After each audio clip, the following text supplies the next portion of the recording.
Dias Venturosos, capítulo 15. A piscina de Betesda.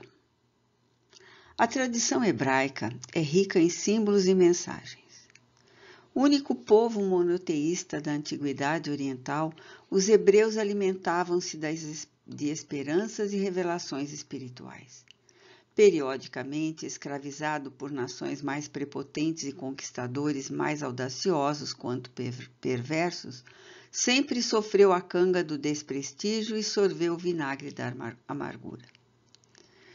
Seus profetas e médiuns constituíam-lhe pórticos de futuras alegrias e expectativas em torno de um Messias que deveria libertá-lo do eito da submissão, da condição de ilota. Assinalado pelo orgulho de raça e de nacionalidade, resultado da fusão das 12 tribos, a sua fé era o alicerce sobre o qual deveria erguer um império indestrutível, superior a todos os conhecidos, onde o poder e a glória seriam as conquistas máximas alcançadas após as lutas milenárias, encarniçadas e dolorosas. Por isso mesmo, as suas datas comemorativas eram celebradas em festas prolongadas, nas quais se uniam o prazer e a religião, disfarçando a hipocrisia e dando campo aos conflitos retidos, como mecanismos de vitalização para aguardar o momento máximo. Mesmo sob as dores mais excruciantes, suportar as provações, anelando pelo momento da chegada do Vingador, que Deus lhe mandaria como retribuição à sua fidelidade. Tratava-se de uma visão distorcida sobre a divindade, de um conluio macabro entre Deus e o homem, que lhe compensaria a crença e o sofrimento, impondo desgraça e hediondez ao seu adversário, como se esse não tivesse qualquer vinculação com ele. Infelizmente, ainda vigem muitos religiosos esse desejo mesquinho de lograr o triunfo sob o amparo superior com a destruição daqueles que se lhe opõem e não com a transformação deles para melhor, para a fraternidade. São as paixões humanas projetadas em Deus e não o seu amor refletindo-se nos indivíduos. Herança infeliz, esse atavismo psicológico diminui a realidade criadora, amesquinhando-a. Junto à Porta das Ovelhas, em Jerusalém, havia uma piscina com 5 pórticos chamada Betesda, Bezassá em hebraico, que desfrutava do privilégio de ter suas águas periodicamente movimentadas pelos anjos, o que lhes dava poder curador, propriedades especiais. Todo aquele que nela se banhasse em primeiro lugar usufruiria dos benefícios recuperadores da saúde. Como consequência, aquele era um lugar sagrado e ao mesmo tempo profano. A fauna humana ali se reunia ambiciosa, sob variadas justificativas. Era constituída de enfermos desenganados, de pedintes ociosos, de vadios e exploradores, de vendedores ambulantes, de observadores insensatos. A malta sempre aglutina os seus membros onde florescem as oportunidades de ócio, de zombaria, de lucros e contendas intermináveis. Em Betesda não sucedia diferente. Disputava-se espaço e multiplicavam-se os infelizes em busca do milagre da facilidade. As criaturas sempre desejam soluções sem esforço pessoal para os seus problemas, lucros sem sacrifícios e resultados bons distantes do merecimento que não possuem. Alguns pacientes daquele lugar se habituaram de tal forma à condição de inúteis que, entre os muitos que se acotovelavam em torno da piscina, um deles havia 38 anos que era paralítico. Seu catre era trazido e reconduzido havia muitos anos, e ele praticamente já não se importava com os resultados da movimentação, tal o desencanto de que se encontrava possuído.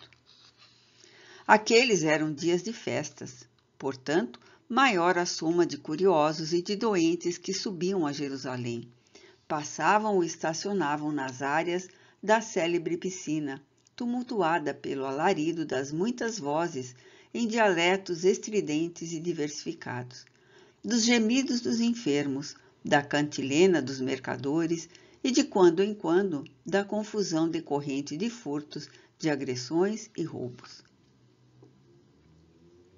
Jesus, que se dirigia à cidade dos profetas, acompanhado pelos amigos, deteve-se em Betesda. E diante da imensa e desditosa mole humana, tomou-se de compaixão. Ele conhecia os escaninhos mais íntimos das criaturas, suas limitações e anelos, suas ambições e desconcertos.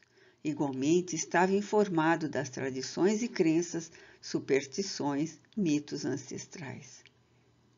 Deteve-se por um pouco e observou o paralítico resignado no seu catre de miséria e quase abandono. Indiferente ao que se passava, tantos foram os anos que tinham sido trazidos inutilmente, o infeliz parecia distante, quase alienado, fora do bulhento mundo em que se encontrava. Realmente, já não acreditava na cura, mas voltava sempre. Distraía-se na turbamulta, conversava, dormia, tornava menos solitária a própria desdita, vivia das esmolas que lhe atiravam às mãos. Desistira de ficar à borda da piscina, ou nunca ficara para arrojar-se nas águas, quando ou se ocorresse o fenômeno da movimentação pelas mãos invisíveis. A distância era uma justificativa inconsciente para não ser o primeiro a beneficiar-se, pois que, até ser levado de onde estava e banhar-se, outros, os mais novos, os mais ambiciosos, antecipavam-no e conseguiam melhores resultados. Aquele era um lugar de fé, e ele já não a tinha. Desencantara-se, deixara de acreditar. Também não mais lhe parecia importante, pois que poucos foram aqueles que se recuperaram durante o largo período em que ele permanecera no local. O tempo é portador do condão de tudo modificar, especialmente nas pessoas desestruturadas, sem bases experienciais positivas na vida. Àquela hora, havia uma suave fragrância de balsamina no ar. O dia inundava-se de tênue luz, sem a incidência direta dos raios abrasadores do sol. Algo de especial pairava na psicosfera antes densa de Betesda. Subitamente, um silêncio natural se impôs ao alarido e uma grande expectativa tomou os corações.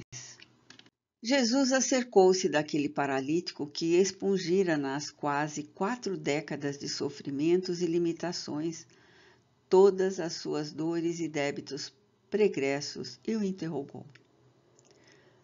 Queres ficar são?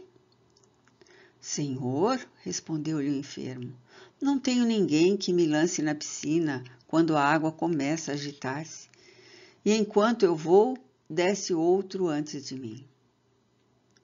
Era certamente uma escusa. Se em verdade o desejasse, ficaria muito próximo, de forma que ele próprio se arrojaria sobre as águas. O homem-luz penetrou-lhe o íntimo, leu-lhe a sentença que se jungia e constatou a chegada do seu momento de libertação. Então propôs-lhe: levanta-te, toma o teu catre e anda. A ordem era transmitida sob forte indução de energias recuperadoras. Não havia como duvidar. O paciente, colhido de surpresa, deixou-se dominar pelas forças que dele se exteriorizavam. Automaticamente se ergueu, sentindo-se desenfaixar dos impedimentos que o impossibilitavam de mover-se. Tomou o catre infecto e começou a andar recuperado. As exclamações da alegria explodiram-lhe do peito, nos lábios, e a emoção tomou conta da multidão. Quando os curiosos correram para ver o ex-paralítico, o Senhor afastou-se sem ser percebido. Passados os primeiros momentos de exaltação, de entusiasmos, os concorrentes e despeitados recordaram-se de que aquele dia era um sábado, então disseram ao recuperado: Não te é permitido levar o catre, pois hoje é sábado. Ele, porém, redarguiu: Aquele que me curou disse-me: Toma o teu catre e anda. É o que eu faço, nada mais do que me foi imposto. Como posso andar, tenho o direito de atender à ordem expressa até o fim. Desconcertados, volveram a carga. E quem é ele? O que te disse? Toma o teu catre e anda. Ele não sabia, ninguém sabia, tudo fora muito rápido. Nunca faltam os indivíduos mesquinhos diante dos gigantes da alma. Incapazes de crescer até alcançá-los, buscam as formas de menosprezá-los, de empanar-lhes o brilho, a grandeza. Dispõe de exuberante arsenal de acusações, de argumentos sórdidos e sem sentido, investindo contra furiosamente. Enxameiam em toda parte. Jesus nunca deixou de ser-lhes vítima, assim como todos aqueles que vivenciam os grandes e nobres ideais da humanidade. Mais tarde, naquele mesmo dia, o antigo enfermo espairecia no templo, em gratidão, em exibição, quando o mestre dele se acercou e disse-lhe: Foste curado. Não voltes a pecar para que não te suceda alguma coisa pior. A terapia do amor libertara-o, sim, da escravidão ressarcidora dos débitos. Porém, fazia-se-lhe necessária a dieta moral, a mudança de comportamento para a ação social dignificadora. O homem, sem entender a exortação ao equilíbrio íntimo, aturdido, correu aos judeus e disse-lhe ter sido Jesus quem o curara. Despeitados, invejosos, os inimigos acercaram-se dele e repreenderam o seu ato, ao que ele respondeu: Meu pai trabalha continuamente e eu também trabalho. Na impossibilidade de alcançarem-no, de intimidarem-no, aqueles réprobos refugiaram-se na sordidez, formando partido para perseguirem-no e matá-lo. Não podendo fazer o que ele fazia, os expedientes compatíveis eram a trama soez e a urdidura do crime a que se arrojariam infelizes. Ainda hoje é assim.